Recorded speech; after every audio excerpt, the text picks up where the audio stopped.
सच के साथ। नमस्कार, सिटी वाराणसी लाइव में आप सभी का स्वागत है। मैं हूं ममता चौरसिया। आइए नजर डालते हैं आज की हेडलाइंस पर।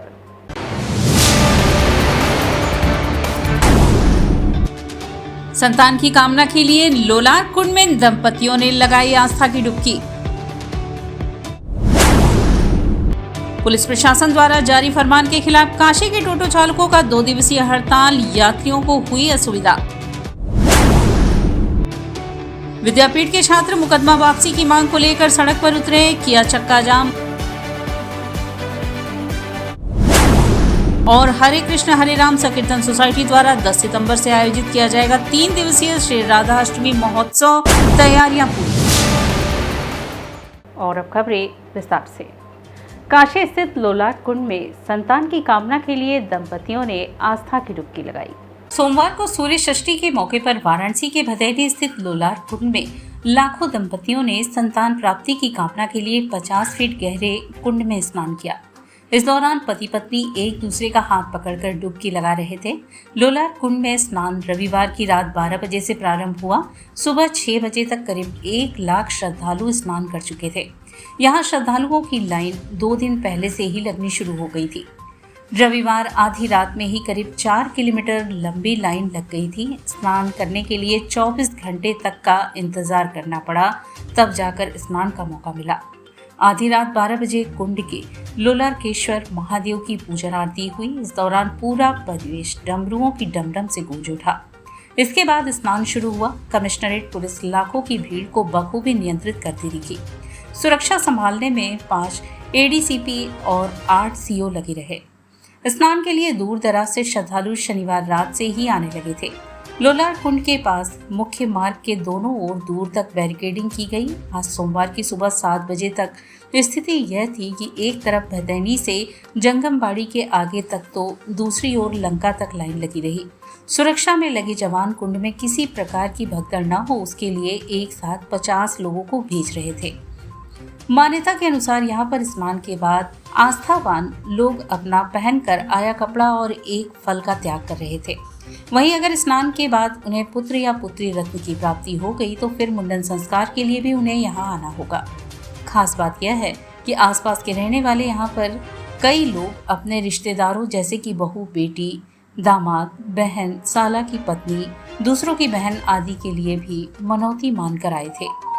लोलार कुंड के मान्यता और इसके साइंटिफिक कनेक्शन पर 40 साल से स्टडी कर रहे काशी हिंदू विश्वविद्यालय के पूर्व जियो साइंटिस्ट प्रोफेसर राणा पीवी ने बताया कि इस कुंड का आकार, सूरज की किरणें और गंगा जल सब कुछ एक खास संयोग बनाते हैं।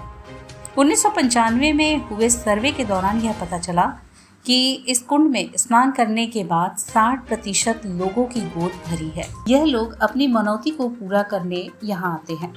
प्रोफेसर राणा पीवी सिंह ने बताया कि साल 2020 में हुए सर्वे के बाद यह घटकर 35% पर आ गया है। करीब 22,000 स्नानार्थियों पर सर्वे किया गया था। सर्वे में शामिल लोगों ने बताया कि उन्हें शादी को 5 से 7 साल हो गए मगर बच्चा नसीब नहीं हुआ। लोलार कुंड में स्नान के 1-2 साल के अंदर ही सूनी गोद भर गई। लोलार षष्ठी पर उमड़ने वाली भीड़ को नियंत्रित करने के लिए ट्रैफिक पुलिस ने डायवर्जन लागू किया है। गंगा की ओर जाने वाली 80 से गदौलिया मार्ग को नो व्हीकल जोन घोषित किया गया। एडीसीपी ट्रैफिक के अनुसार बैंक ऑफ बड़ौदा के 80 चौराहा, नगवा चौराहा से रविदास घाट, पद्मश्री चौराहा से 80 चौराहा तक, शिवाला चौराहा से 80 चौराहा तक और रविंद्रपुरी स्थित ब्रॉडवे होटल से सोनारपुरा तक और सोनारपुरा से 80 चौराहे तक, गदौलिया से सोनारपुरा तक नो व्हीकल जोन घोषित किया गया था। ये स्नान 12 बजे चालू हो गया आज रात को बराती 12 बजे से। और इस स्नान का महत्व है कि जिनको संतान की प्राप्ति नहीं होती है वो ये लोलार छठ में आज के दिन नहाने आते हैं। और ऐसी मान्यता है कि यहाँ नहाने से पुत्र की या पुत्री की प्राप्ति होती है। पुलिस के द्वारा गस्टेड ऑफिसर एंड राष्ट्रपति अधिकारी और सारे पीएसी वगैरह लगा के प्रॉपर व्यवस्था की गई। बैरिकेडिंग जैसा लगा है, यहाँ जिग जैक लगा है। सकरा बहुत रास्ता है, इसके बाहर भीड़ भी बहुत ज़्यादा है, उसको देखते हुए जगह जगह पर रोकने की भी व्यवस्था की गई है ताकि एक सुव्यवस्था बनी रहे और लाइन से भीड़ आकर के अपना स्नान करें और स्नान करके चली जाए। बस यही मान्यता है कि जिनके बच्चे नहीं होते, नहीं जिंदा होते हैं, तो यहाँ ऐसा कोई कुआं है उसमें नहाते हैं तो मन्नत पूरा हो जाता है, तो इसके बाद यहाँ आके मुंडन करवाना पड़ता है और वो हमारी मान्यता पूरी हो गई है। पुत्र प्राप्ति नहीं होता, वो यहाँ पे पुत्र प्राप्ति के लिए मनोकामना अपना पूर्ण कराना। यहाँ पे जो भी आता है वो खाली हाथ नहीं जाता। यहाँ पे जो भी आता है, यहाँ पे गंगा माता, भोलेनाथ उनकी मनोकामनाएं अवश्य पूर्ण करते। काशी में चल रहे टोटो चालकों के 2 दिवसीय हड़ताल से काफी लोगों को दिक्कतों का सामना करना पड़ा। मंगलवार को टोटो चालक पीएमओ जाकर प्रधानमंत्री को टोटो की चाबी सौंपेंगे व विरोध जताएंगे। प्रशासन के यातायात के नए प्लान के विरोध में काशी के टोटो चालकों का आमरण अनशन 5वें दिन भी जारी रहा। चालकों ने अनशन के 5वें दिन सोमवार को 2 दिवसीय हड़ताल का ऐलान कर दिया, जिसके बाद पूरे जनपद में ई रिक्शा चालकों ने कार्य का बहिष्कार कर सामूहिक रूप से हड़ताल कर दिया। हड़ताल के कारण पूरे शहर में ई रिक्शा सेवा बाधित रही, जिससे लोगों को काफी मुसीबतों का सामना करना पड़ा। हालांकि अन्य सेवाओं जैसे ऑटो, बस आदि सेवाओं के जारी रहने के कारण पब्लिक को थोड़ी राहत मिली। ई रिक्शा चालकों का यह हड़ताल मंगलवार को भी जारी रहेगा। अखिल भारतीय टोटो यूनियन के अध्यक्ष प्रवीण काशी ने कहा कि ई रिक्शा चालकों ने अपनी मांगों को लेकर 4 दिनों से अनशन शुरू कर रखा है, लेकिन प्रशासन या यातायात पुलिस की ओर से अब तक कोई प्रतिक्रिया नहीं आई है। प्रशासन ने हमारे अनशन को नजरअंदाज किया है। यह सत्याग्रह स्वास्थ्य जांच के रूप में शुरू हुआ, जो प्रशासन के लिए एक स्पष्ट संदेश था, लेकिन उन्होंने इसे गंभीरता से नहीं लिया है। प्रवीण काशी ने कहा कि आज हमने महापंचायत में निर्णय लिया है कि सभी टोटो चालकों को एकजुट होकर प्रशासन के द्वारा की जा रही एरिया बंटवारे और बारकोड लगाने की योजना का बहिष्कार करना चाहिए। कोई भी टोटो चालक बारकोड नहीं लगवाएगा और न ही प्रशासन के किसी विभाजनकारी योजना का हिस्सा बनेगा। 9 और 10 तारीख को बनारस में टोटो चालकों की पूरी तरह से हड़ताल होगी, जिसमें एक भी टोटो सड़क पर नहीं चलेगा। यूनियन ने यह फैसला लिया है और सभी टोटो चालक इसे मानेंगे। यदि कोई टोटो चालक गलती से या किसी के बहकावे में आकर बारकोड लगवा लेता है तो उसे एक ही इलाके में सीमित कर दिया जाएगा। इसका परिणाम यह होगा कि उसकी कमाई घट जाएगी, क्योंकि एक ही मोहल्ले में गाड़ी चलाने पर यात्रियों की संख्या कम होगी और उनकी आय पर असर पड़ेगा।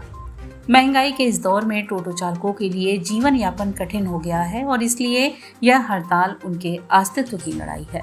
अनशन का ये 5वां दिन है हमारा, और हम लोगों ने विवश होकर, जब हमारी बात सत्याग्रह की बात उन तक नहीं पहुंच रही थी और उन्होंने कहा कि हम 10 तारीख को तो बारकोड लगा के रहेंगे, तो हम लोगों ने कल महापंचायत की थी, आपस में बातचीत करके तय किया कि हम लोग 9 और 10 को पूर्ण हड़ताल करेंगे।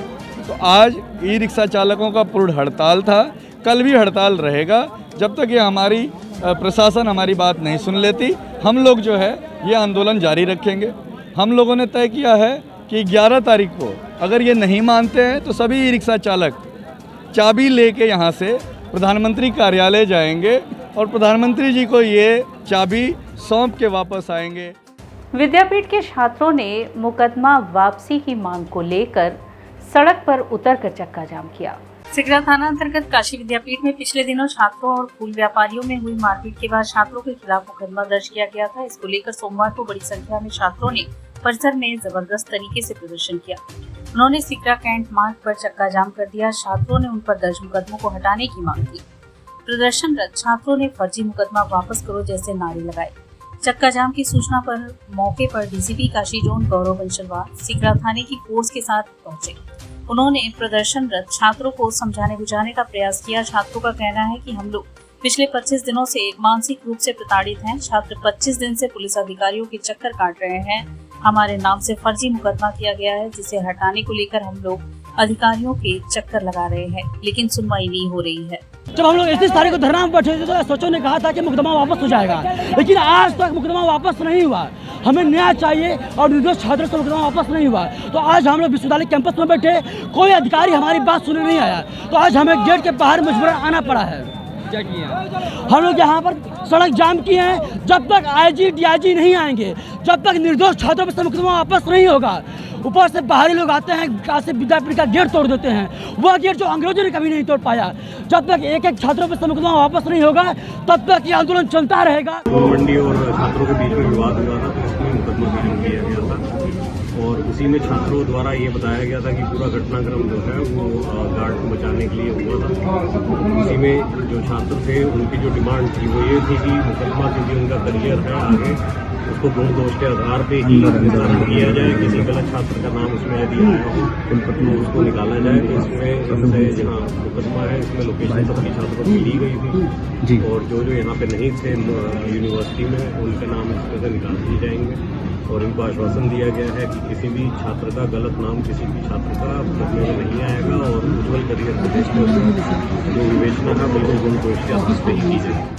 हिंदू जनमानस को जोड़ने के लिए 9 जनवरी 2025 को श्रीनगर से हिंदू जोड़ो यात्रा का शुभारंभ होगा। यह यात्रा 14 राज्यों से होकर लगभग 11,000 किलोमीटर की दूरी 52 दिनों में तय करेगी।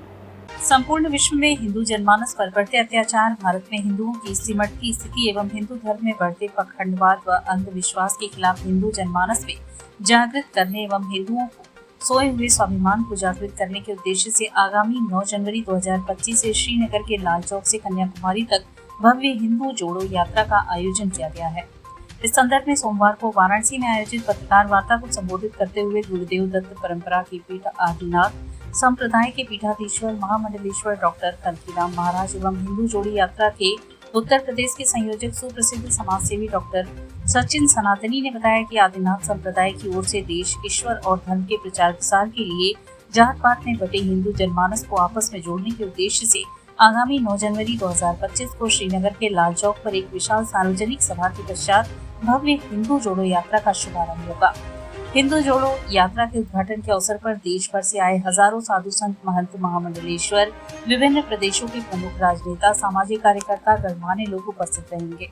हिंदी जोड़ो यात्रा भारत के 14 राज्यों से होकर लगभग 11,000 किलोमीटर की यात्रा 52 दिनों में पूरा करेगी। शांतिपूर्ण ढंग से आयोजित इस भव्य हिंदू जोड़ो यात्रा में संपूर्ण भारत के संत, महंत, आदिनाथ संप्रदाय, वारकरी संप्रदाय, राजनेता, साहित्यकार, कलाकार, अधिवक्ता, उद्योगपति, छात्र संगठन के प्रतिनिधि, सामाजिक कार्यकर्ता, राष्ट्रीय अंतर्राष्ट्रीय खिलाड़ी, चिकित्सक सहित महाराष्ट्र के भजन एवं कीर्तन मंडली, ढोल, ताशा, झांझ, पतंग दल, शंखनाद दल, डमरू दल, लूसिंग रास्ता, सोशल मीडिया, लाइव प्रसारण बैंड, लाइव हिंदू धार्मिक दृश्य प्रचार वाहन, मीडिया बैंड, ड्रोन कैमरे के साथ बड़ी संख्या में 4 पहिया वाहन शामिल होंगे।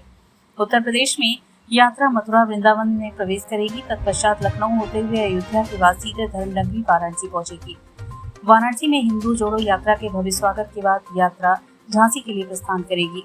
हिंदू जोड़ो यात्रा के प्रेरणा स्रोत एवं राष्ट्रीय संयोजक आदिनाथ संप्रदाय के पीठाधीश्वर महामंडलेश्वर परम पूज्य कल्कीराम महाराज ने हिंदू जनमानस से करोड़ों की संख्या में यात्रा में भाग लेने की अपील की है। हिंदू जोड़ो यात्रा जम्मू कश्मीर के लाल चौक से कन्याकुमारी तक निकलने वाली है।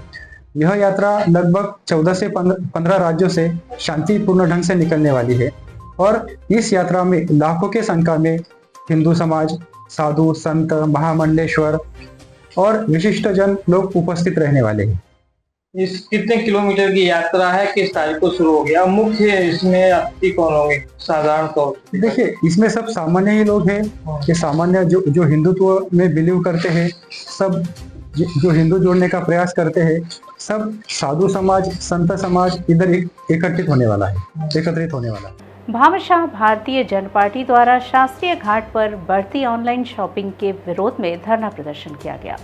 सोमवार को भामाशाह भारतीय जनता पार्टी द्वारा शास्त्रीय घाट पर धरना दिया गया। धरने का नेतृत्व करते हुए भामाशाह भारतीय जनता पार्टी के अध्यक्ष सुजीत गुप्ता ने कहा कि देश में बढ़ते विदेशी ऑनलाइन कंपनियों के कारण पूरा वैश्य व्यापारी समाज आज सड़क पर आने की कगार पर पहुंच गया है। इसका ज्यादातर प्रभाव गांव, मोहल्ले, कस्बे, शहरों में अपना रोजगार कर भरण पोषण करने वाले छोटे बड़े व्यापारियों पर पड़ा है। एक तरफ वैश्य व्यापारी समाज अपने रोजी रोटी की लड़ाई लड़ रहे हैं, तो वहीं आए दिन चोरी, हत्या, लूट की घटना के कारण सुरक्षात्मक दृष्टि से भी खुद को असहाय पा रहे हैं। इसके बावजूद फ्रूट अधिकारियों द्वारा व्यापारियों को झूठे मुकदमे में फंसाकर अवैध वसूली जारी है। इसी क्रम में बड़ागांव क्षेत्र के फूड अधिकारी सम्राट श्रीवास्तव अपने 3 कर्मचारियों के साथ साधुगंज बाजार स्थित मुन्ना केसरी किराना व्यवसायी से 5,000 रुपए की अवैध वसूली किए। इसके पूर्व में भी उसी व्यापारी से इनके कर्मचारियों द्वारा 15,000 रुपए की अवैध वसूली की जा चुकी है। व्यापारियों द्वारा विरोध करने पर झूठे मुकदमे में फंसाने की धमकी दी जाती है। जिलाधिकारी वाराणसी को ज्ञापन सौंपकर भ्रष्ट अधिकारियों को तत्काल प्रभाव से बर्खास्त करने की मांग की गई एवं सहयोगी कर्मचारियों को उचित दंडात्मक कार्यवाही करने की मांग की गई। धरना प्रदर्शन में मुख्य रूप से त्रिपुरारी गुप्ता, धीरज गुप्ता, सुनील कुमार गुप्ता, काशीनाथ जायसवाल, एडवोकेट चंदन मलेशिया, संजय मोदनवाल, विकास सेठ, सुभाष केसरी, नंदलाल गुप्ता, रामप्रकाश साहू, अरुण कुमार गुप्ता, आनंद प्रकाश गुप्ता, जयंत गुप्ता, अनिल गुप्ता, मुन्ना केसरी, प्रकाश केसरी समेत भारी संख्या में व्यापारीगण मौजूद रहे। ये सरकारी कर्मचारियों अधिकारियों के द्वारा bottom up sale tax, income tax और फूड डिपार्टमेंट के अधिकारियों कर्मचारियों द्वारा बाजारों में जाके व्यापारियों की उत्पीड़न, अवैध वसूली, डरा धमका के अवैध वसूली, अगर कोई उनको पैसा नहीं देता है तो मुकदमा में फंसाने की धमकी देकर उत्पीड़न कर रहे हैं। उसी को लेकर हम लोग आज अरेस्ट किए और डीएम साहब को ज्ञापन दिए हैं कि भाई, और बड़ा गांव क्षेत्र से सम्राट श्रीवास्तव जो एक फूड अधिकारी है, तो उनके बर्खास्तगी की मांग। और यहाँ वक्त चला है एक छोटे से ब्रेक का, मिलते हैं ब्रेक के बाद। सच के साथ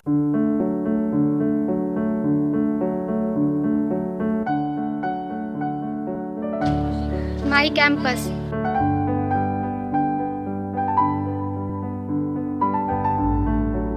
माई classroom, my library,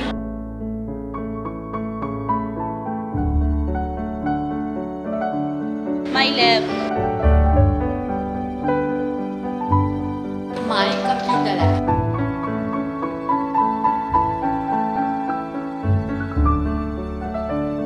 this is our playground.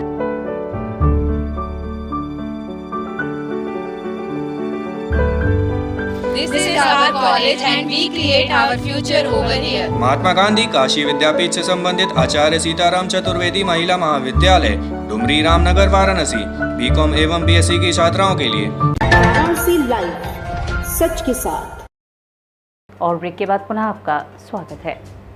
हरे कृष्ण हरे राम संकीर्तन सोसाइटी द्वारा 10 सितंबर से 3 दिवसीय राधा अष्टमी महोत्सव का शुभारंभ होगा। श्री कृष्ण जन्माष्टमी के 15 दिन बाद उनके प्रेयसी राधा रानी का जन्मोत्सव मनाने की तैयारी में काशीवासी लगे हुए हैं। इस आयोजन को लेकर हरे कृष्ण हरे राम संकीर्तन सोसाइटी के पदाधिकारियों की महमूरगंज स्थित कार्यालय में हुई संगोष्ठी में श्री राधा अष्टमी के आयोजन को अंतिम रूप दिया गया। इस संदर्भ में सोसाइटी के अध्यक्ष कृष्ण प्रसाद दास ने बताया कि हरे कृष्ण हरे राम संकीर्तन सोसाइटी के द्वारा पिछले वर्ष की भांति श्री राधा अष्टमी का 3 दिवसीय आयोजन महर्षि भवन में किया जाएगा।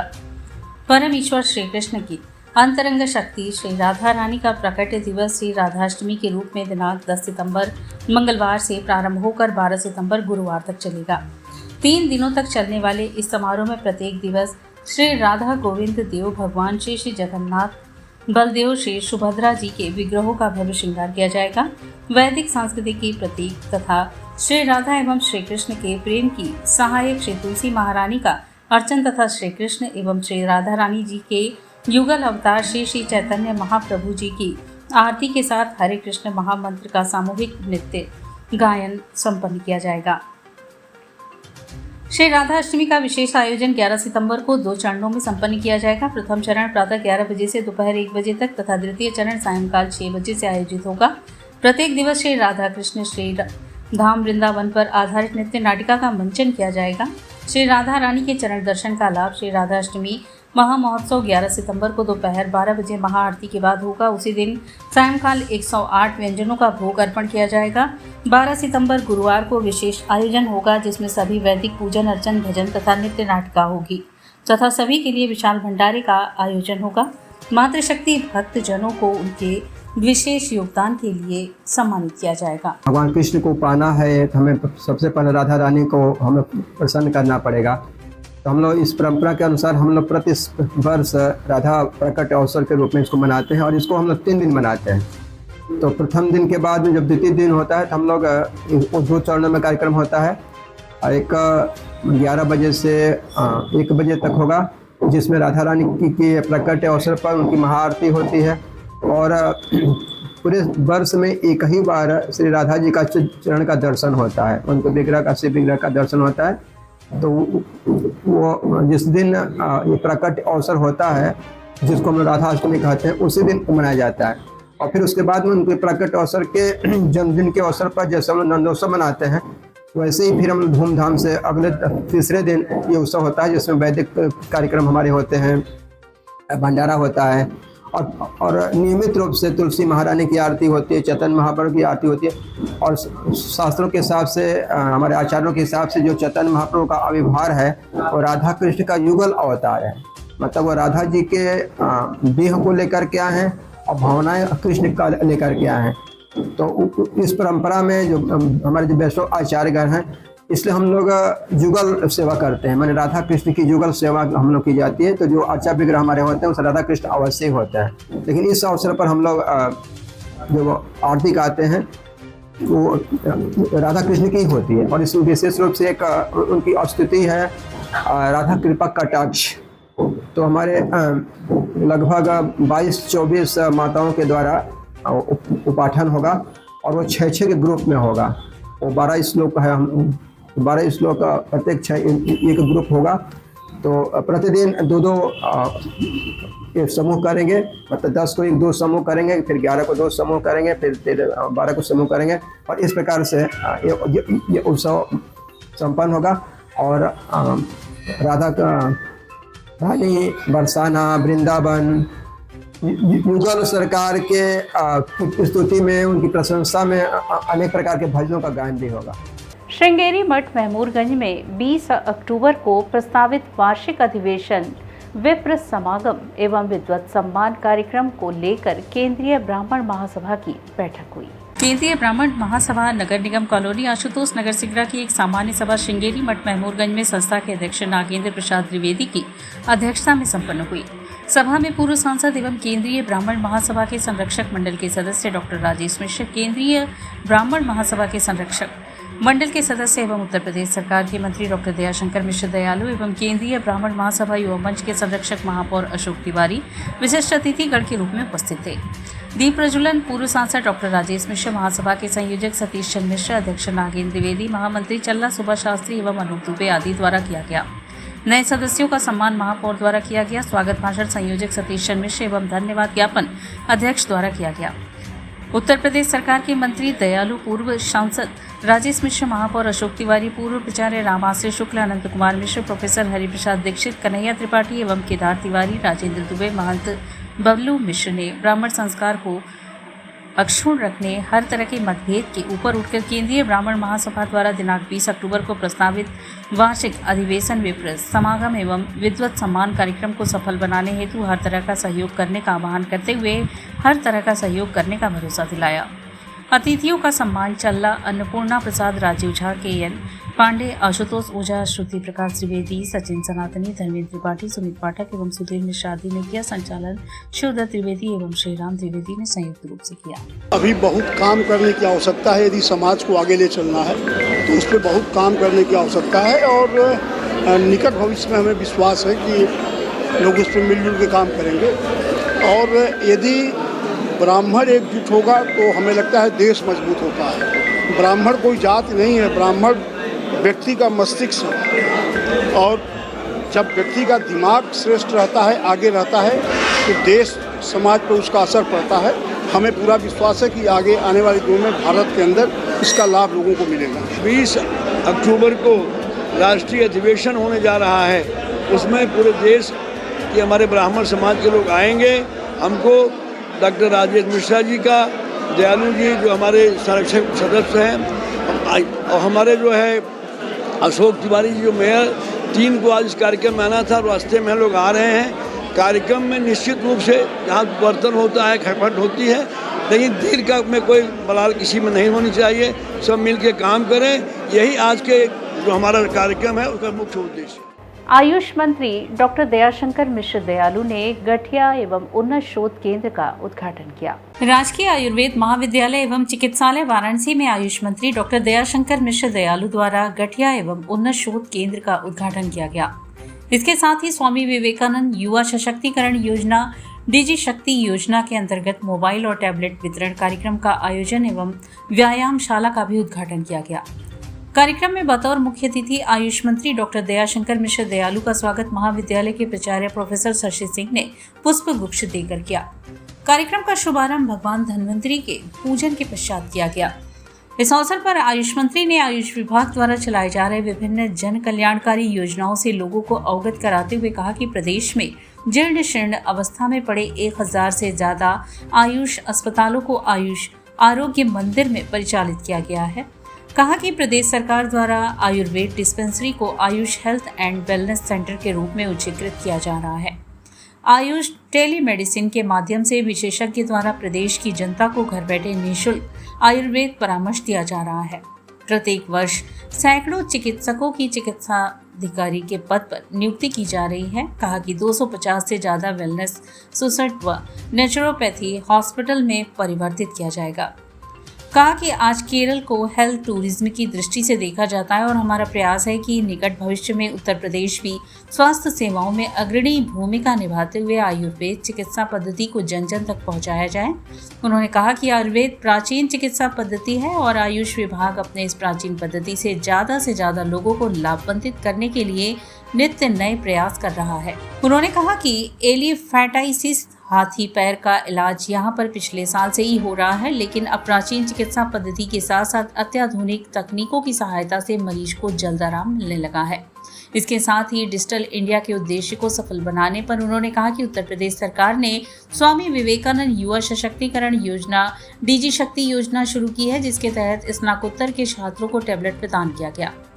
महाविद्यालय में गठिया उपचार और शोध केंद्र का भी शुभारंभ किया गया, जिसमें गठिया के रोगियों को बेहतर सुविधाएं मिलेंगी। छात्र छात्राओं के बेहतर स्वास्थ्य के लिए व्यायामशाला का भी उद्घाटन किया गया। गठिया केंद्र के नोडल अधिकारी डॉक्टर मनीष मिश्र द्वारा केंद्र के बारे में विस्तार से बताया गया। गठिया केंद्र का कार्य सह नोडल डॉक्टर रचना निगम द्वारा संपादित किया जा रहा है। इस अवसर पर उपस्थित क्षेत्रीय आयुर्वेद अधिकारी डॉक्टर सरोज शंकर राम का भी सम्मान किया गया। कार्यक्रम का संचालन डॉक्टर टीना सिंघल और डॉक्टर अजय कुमार द्वारा किया गया। धन्यवाद ज्ञापन कार्यक्रम के नोडल अधिकारी डॉक्टर प्रकाश राज सिंह द्वारा किया गया। कार्यक्रम में हरदत्त शुक्ला, संतोष सैनी, गौरव राठी, सुधीर त्रिपाठी, जय विश्वकर्मा, विजय गुप्ता, सौरभ राय, संतोष पटेल, राहुल पांडे, टिंकू अरोड़ा सहित सभी शिक्षक, वरिष्ठ चिकित्सा अधिकारी, डॉक्टर अरविंद सिंह, छात्र छात्राओं, कर्मचारियों ने अपनी उपस्थिति से कार्यक्रम को सफल बनाया। सेव हैंडलूम बनारसी एसोसिएशन द्वारा आयोजित 2 दिवसीय एग्जीबिशन का समापन हुआ। सेव हैंडलूम बनारसी एसोसिएशन द्वारा आयोजित 2 दिवसीय एग्जीबिशन का समापन महमूदगंज स्थित एक होटल में हुआ, जिसमें सेव हैंडलूम बनारसी एसोसिएशन के अध्यक्ष डॉक्टर समता पांडे ने बताया कि 30 सेलिब्रेशन के तहत बनारसी साड़ी का एग्जीबिशन लगाया गया, जिसमें बनारस समेत पूर्वांचल के साड़ी विक्रेता ने भाग लिया। इस एग्जीबिशन में बनारसी हैंडलूम की साड़ियाँ विभिन्न वैरायटी शामिल हुई। एग्जीबिशन का मुख्य उद्देश्य बनारसी साड़ी और कारीगरों के कार्य को प्रोत्साहन देना था। समता पांडे ने कहा कि बनारसी साड़ी एक विशेष प्रकार की साड़ी है, जिससे विवाह आदि शुभ अवसरों पर हिंदू स्त्रियां धारण करती हैं। यह एग्जीबिशन से उन कारीगरों को एक संजीवनी का काम किया है, जो निरंतर कड़ी मेहनत कर बनारसी साड़ियां बनाते हैं।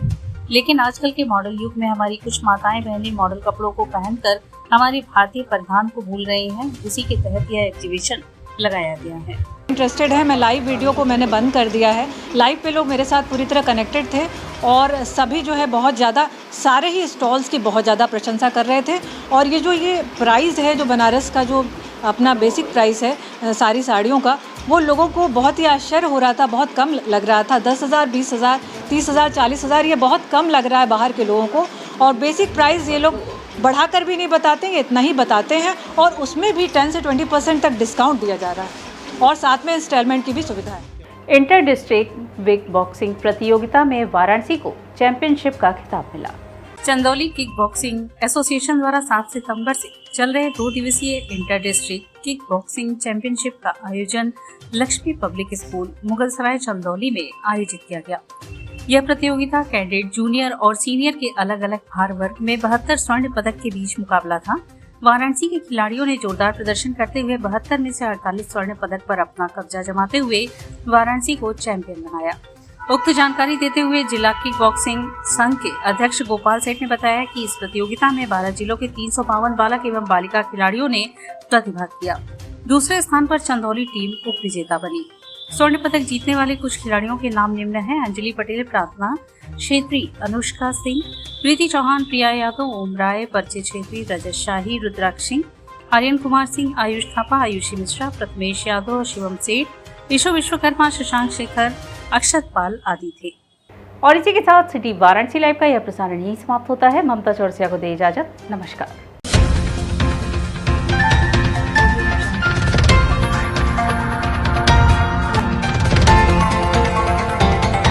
वाराणसी लाइव, सच के साथ।